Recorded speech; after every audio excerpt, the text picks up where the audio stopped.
കുട്ടനാടൻ പുഞ്ചയിലെ കൊച്ചുപെണ്ണെ കുയിലാളെ കൊട്ടു വേണം കുഴൽ വേണം കുരവ വേണം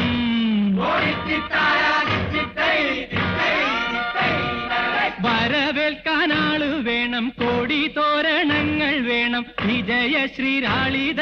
വരുന്നു ഞങ്ങൾ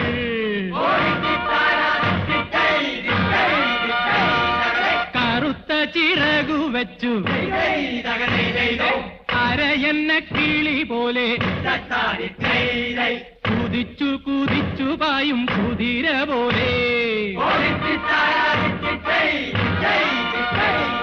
തോൽവി എന്തെന്നറിയാത്ത തല താഴ്ത്താനറിയാത്ത കാവാലൻ ചുണ്ടനീതാ ജയിച്ചു വന്നു.